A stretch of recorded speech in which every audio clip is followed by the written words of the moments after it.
Wagwan, hi. It has been over a year since we last did the how to buy and ship products from China to Kenya. And it's 16 months. 16 months is a very long time, and a lot can happen in 16 months. For instance, Kenya has a new government. The price of the dollar is off the roof. Russia and Ukraine are still doing their thing. Argentina won the World Cup. Manchester City won the Champions League. Manchester United won the Carabao Cup. Arsenal bottled the league. It's like, bro, it's a lot of things that can happen in 16 months. So I just thought it wise to do an updated video of that. If that's something that might interest you, tafadhali stick around till the end of the video. I've got gems. I'm going to be dropping gems. This time I have actually researched, and yeah, this video will be filled with nuggets of wisdom. Yes, nuggets of wisdom. And yes, I brought home this is the thing that I shipped from China to Kenya. The reason as to why I'm doing this is because last time I showed you and you guys saw my number and you guys were calling me at 2 a.m. and asking me questions about shipping and other things. but this time I'll try my best to hide it because, I also want to sleep at night. But to everyone who called and everyone who reached out asking questions on how to ship, on how to do these things, I hope the information that I gave you was helpful enough to help you do your thing and bring things from China to Kenya. Nimeongea sana, so let's get to the video.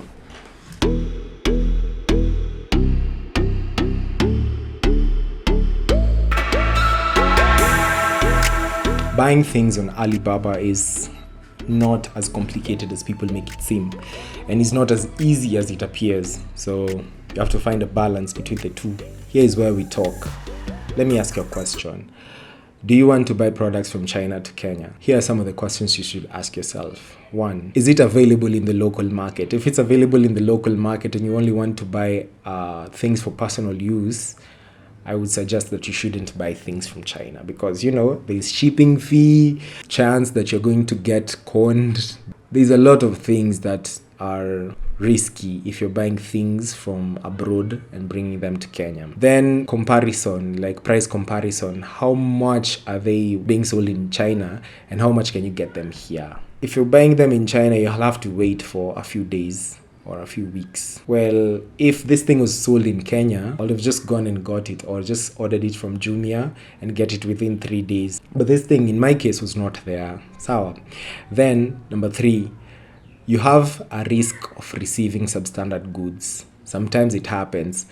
The reason why you ran and bought that cheap thing, so there's a reason why it's cheap. So if you get substandard goods, if you know it's worth, say like this phone is worth 100 shillings in Kenya, if you go and get it at like say 2 shillings in China, you should start questioning because why is it so cheap there? Kuna chances that you might get substandard goods. Number 4, return and refund policies. If you've gotten to here and you've checked all these boxes and you've taken all these risks, angalia, are the goods that I'm buying refundable if I do not like them? Because Alibaba offers you a trade assurance of, I think, 30 days. If 30 days elapse and you have not reported that you do not like the product that you received, it's now considered that you are okay with the good that you received. So hizo ndo vitu unafaa consider before you start shipping or buying products from abroad and bringing them to Kenya. And also, another thing, if something is not made in China, I would not suggest you go and buy a Mercedes-Benz in China. Mercedes-Benzes are not made in China. Mercedes-Benzes are made in Germany. Don't buy a Toyota in China. Toyota is a Japanese company. Do you understand what I'm saying? So, but you can get things like electronics, things that are made in China. That's where you can get the best deals. Bags, plastic products, vitu or microphones, things that are actually made in China. Do your research, ensure that you know how these things work. And also please do not buy iPhones in China because you will not get a good deal. Yes, iPhones are indeed created and manufactured in China, but Apple is not a Chinese company. They just go to China to get cheaper labor for their products. Just buy Xiaomi products, buy things that are actually manufactured in China. So find the product, then under the product there's an inquire about this product button. So you're going to be clicking that. Then after clicking that, there's an automated message that you can edit. For me, I wrote my own message like, hello friend, I would like to know more about the above product, which was below. The person was like, this is Emma, I want to confirm the voltage in your country. This is something I didn't know when buying electrical products or products that are going to be needing electricity to function. You need to know the voltage. So for Africa, I think it's 240. United States is 110, I think. I'm not sure. So the size, these are the things, specifications of the product that you want to buy. So you need to ask questions. Ask as many questions as possible, because it's you that's going to be buying, it's you that's going to be using money. Sawa, tafadhali. Yes, and me, I told them I only need one piece. I ensured it's the product that I wanted. Then I started asking them how much does it weigh, so that right now I already know the price, because you can even change it to Kenya shillings and just see how much money you're going to be charged. After knowing all of this, the question that I asked me, how soon can it start shipping after I pay? There are people who ship immediately, and there are people who need to probably manufacture the goods before they start shipping. So you need to know the difference. Mine took 2 days. So it was okay, and I was told that I need to pay like $2 for shipping. China is massive, so shipping from where the manufacturer sells this goods to my shipping agent, right? I asked the person to write my name and phone number on the box so that it can be easily tracked. Once my shipping agent gets the box, they will just know that it's mine. They'll just notify me that, hey, Niaje, we have your thing right here. And so that it does not get lost. After I've paid, I was asked which plug do I want, all of that. You need to consider all of that if you're buying electronic products. So after that, I paid and it was shipped, and I told her to give me a picture of the box. So if you can see, that picture there is the same as this one, just without, you see the fragile thing, you see the placement of the mark and everything. It's the same product. After like 2 days, she shipped it. Then I got a message from my shipping agent that it has gotten to the warehouse in Guangzhou, and it's going to be shipped to Kenya. On the first video, it took me like around 8 days for the goods to get here. But on this second one, actually shipped other things from China to Kenya. It did not take that long. This time it took around 3 weeks. It was longer. I don't know why. I asked them, I called them. They did not pick. But then I texted them. I think the best way is just to text them on WhatsApp. The following day, they just texted me and told me my things are here. You see?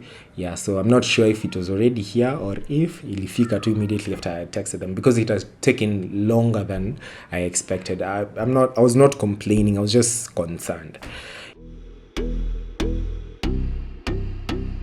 Rolling Cargo actually reduced their shipping fee for air. I don't know much about sea, but they do have a pamphlet. I think I will just put a link in the description to their website, and then you can just go and check them out. There are new shipping fees from $13 per kg to $12 per kg. And kama unajua mambo ya dola, unajua dola saini 140 inaenda ikienda kabisa. So back then when I made the first video, I think the dollar was around 103, 104. Yes, ilikuwa inaenda sana 110. But saiko 1. Hey, my friend, inapanda vibaya sana. So for those who are buying bigger, say like heavier products, you will see that $1 actually makes a huge difference. The second change that happened is, aside from Arsenal bottling the league, Rolling Cargo no longer have a CBD office, which made me feel so bad. To be honest, it made me feel so bad, because it was just easy. You could just go to Luthuli Avenue, pick your things, get in a mat and go back home. It was simple as that, But now they moved to industrial area, Funzi Road. Well, at first I was very pissed knowing that they no longer have a CBD office. But then when I went there, they have this huge warehouse. They look very organized. They have an office there. They have a receptionist, somebody who's anawashughulikia hapo. And me, being the person I am, I cannot just keep my mouth shut. I asked them, hey, so mliona huku ndo kuzuri sana, you can just come and hide here. We used to love the CBD office. It was very convenient. Then she explained on how parking was an issue and how they needed more space to store more things because more people were buying or shipping with them, and it was a business decision that actually made sense, that they had outgrown their stay in the CBD. CBD requires businesses that do not need a lot of goods, mingi.